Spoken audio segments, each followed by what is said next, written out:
What's happening, all my flying friends? Welcome to another edition of Cracker Sauce, brought to you by the local Santa Barbara Cracker. Today we're going to talk about the easy peasy, the route. We're going from the west end of the range on the VOR, and we're going to cruise the front points high, all the way to the Castle Ridge. Pretty straightforward front point route. It's a crackin' high day. We'll talk about all the low routes on another edition of Cracker Sauce. We'll also go for Castle Point to Fillmore on the one following this one. But today, we're going to start with the easy cheesy. Front point, you're high, you're looking around. It's a beautiful day coming in on top of everything. And then we'll talk about a few landing options along the way. And yeah, that's it. Let's get going.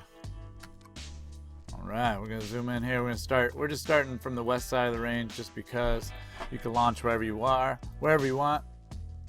But the flying's all the same. This really falls off into San Marcos Pass west of VOR spine.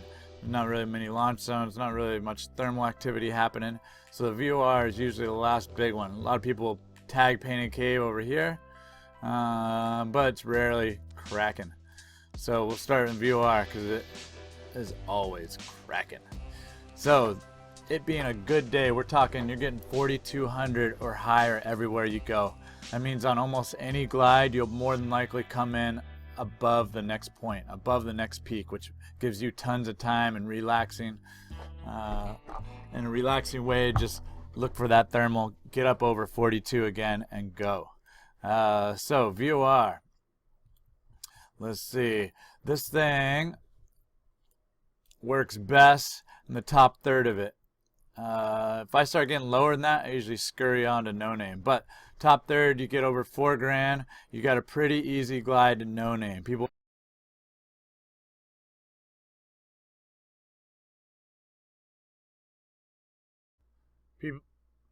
usually ask if cruise back here on this spine right here on the back ridge before going to no name. If I'm high, yeah, I go because I often like to check this zone out. Sometimes a little convergence or a light lift. I see people get $6,000 really high here and nowhere else on the range. Interesting little spot. If I'm 100, 200 over and there's no wind, sure, I'll drive this thing, check it out. Sometimes there's a little bump in here before cruising out to no name. But if there's wind, it usually draws pretty good in here. And if I'm not real high, you can get a pretty sinky, crappy line. So the better line is if you're 4,200 or $4,000 or more out front here, just drive straight across into this west flank. This back ridge right here rarely puts out anything. It looks like it should be great, but this little zone right here, rarely anything. So even if I do come off low here, scoot this bowl around just to get to this main knob. So if I'm coming down this side of it, work up to this main knob here.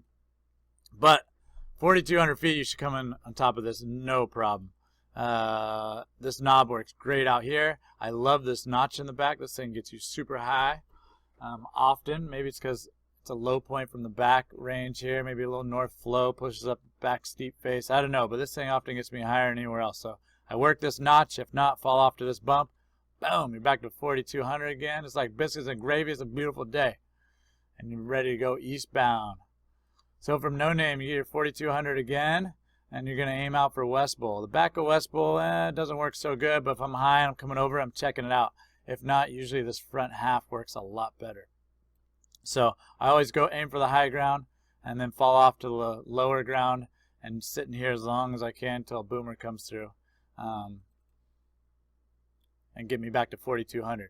So here's West Bowl. You can see where the top rock pile right above it is the zone you want to hit. Of course, try on the high peak first. If not, the next middle bump, and then the zone right above these rocks to get you back to 4,200 again. Let's talk about the LZs in this area real quick. You got Kokopah, the T. You can get low down to the twos all across all these front points of the VOR, no name. There's the VOR one. No name, all the way, all these West Bowl low points. And you could scoot out to the T, to Kokopah, and you're right there by a road. No walking needed. If you land the back of Kokopah, you got a little walk, but piece of cake. So that's super easy from all these low points. So you don't even have to worry about it. You're up here, you aren't worrying about LZs, you're worrying about getting to 4,200 and getting those views, that beautiful mountain range. So anyways, 4,200 once again, West Bowl. We're gonna, your next one, your 42, nice and high, you're gonna aim for top of Cathedral. So you want the peak out front. This whole zone in the back doesn't do you a whole lot of good. Sometimes I'll push in when I'm low, but I rarely climb there, rarely. So you get high, you want to come above this front peak of Cathedral. Beautiful peak. Look at this thing, these rocks, big old pyramid looking gorgeous. About to push you up to the moon. So you come in right in the top of this thing. If I get down to the top of it and I feel like I can't gain more lift, I often just run for the tunnel tit over here to the east. Otherwise, you get your 4,200 again, and we're gonna head east one more time. Just to let you know, you got Robbins. You get all the way down to this Inspiration Point Ridge and make it to Robbins. Robbins is on Hesse Trail. It's a beautiful 1 mile walk out, huge landing zone. So you don't even got to worry about landing. It's right there all day long. You just worry about getting yourself back to 4,200 feet of Cathedral.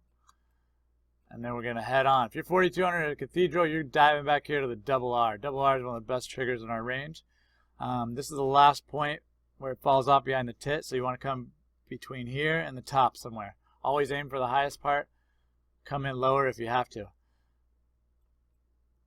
This little chaparral ridge right here is a boomer. But come in on the top, work it. And if you haven't got anything by the time you're here, boom, back to 4,200.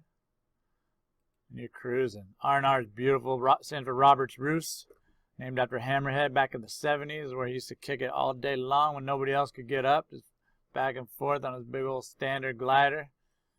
Anyways, beautiful more set of rocks. I always trip out on these things right here. So anyways, we get back to 4,200 feet. We're eastbound, baby. We're about 5 miles from the VOR from where we started. And we're going to skip right over this Rattlesnake Canyon. This is where Eliminator and Skyport is because we're high. We're on Glide. We're checking out the view. It's a gorgeous day. We're going to come into Thermal Factory. Here's Thermal Factory. If you're coming in high, you're coming above these rock piles, they usually don't do a whole lot for you. The zone you want to get in, I'm going to draw a line in just a second, is, first of all, I like this saddle. If I'm high, I'm coming in, I'm looking at this saddle right here. Right here, you'll see it dips down. There's a huge rock pile up front.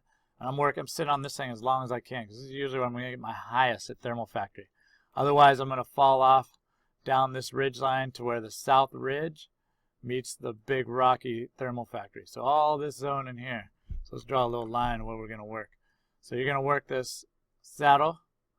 And then if not, you're falling off this way down to here.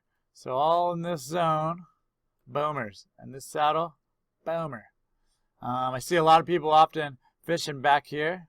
It looks like it should work, but it rarely does anything for you. I'll usually only go back there if I'm not very high. I'm just trying to get closer to the east to go to shadow or something. But if you want your max altitude, you're in this zone right here. So you're sitting here until you get that 4,200, and then you're going to be on your way. And from Thermal Factory, you have Parma, of course, down below. So you're plenty high, no thing. So 4,200, we're gliding across this canyon. I kind of usually contour these spines a little bit just to try to get a little better glide, but I'm pretty much straight lining it towards Shadow Peak. Shadow Peak is this one before Montecito. If you're 4,200, you won't need to stop here more than likely. But it is work. This thing does work great to get a bump back in the game. And I will fly directly over the top of it. If there is something there, I'll turn in it.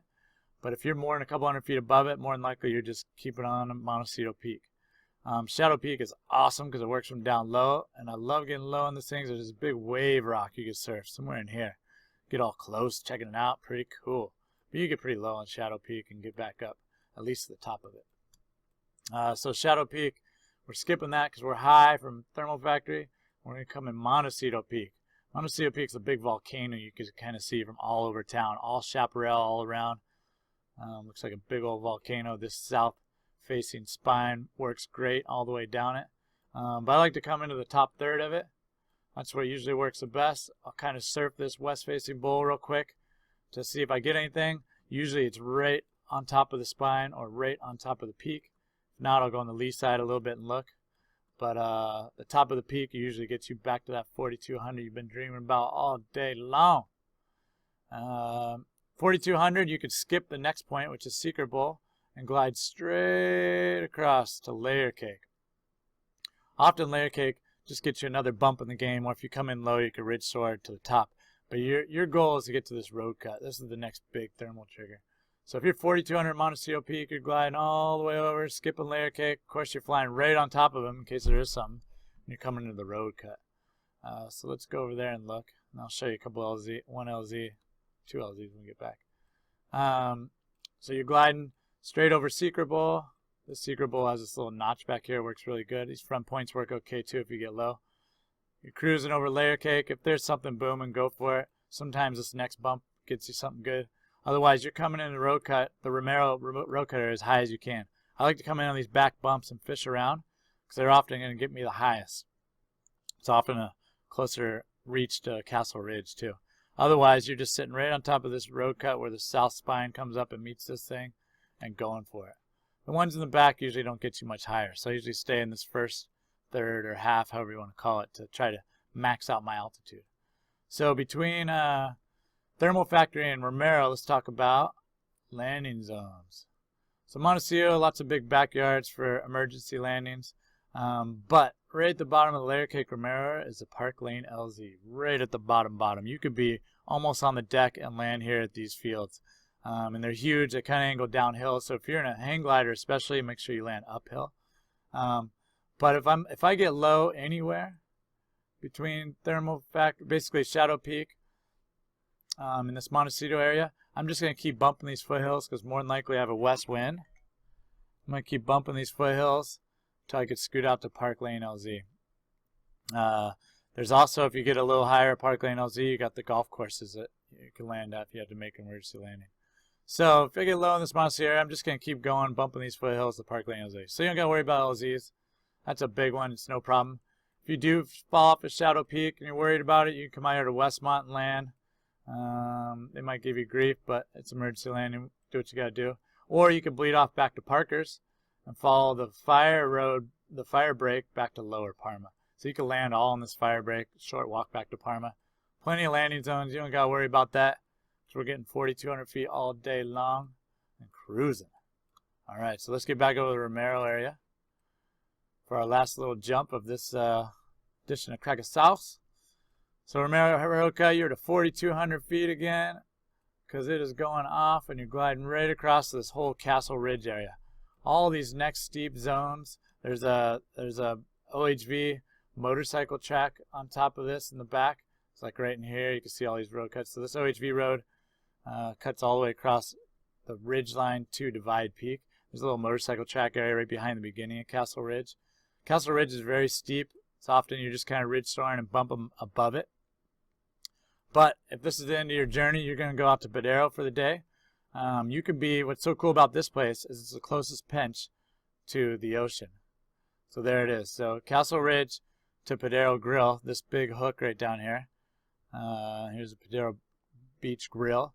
It's right before you get to, you'll see this big, I think they call it the Carbonaria Salt Marsh, big zones. Before you get to that, this stretch of beach right here. So anyways, you can get down to the low twos, right above Castle Point and Mobile Point, and make the glide out pretty easy. So it's pretty straightforward, cool flight from anywhere in our local mountains to get out to Padero, because you can get so low here and make it to the beach. So anyways, but if you're 4,200, you're super high. You got all kinds of altitude. There's no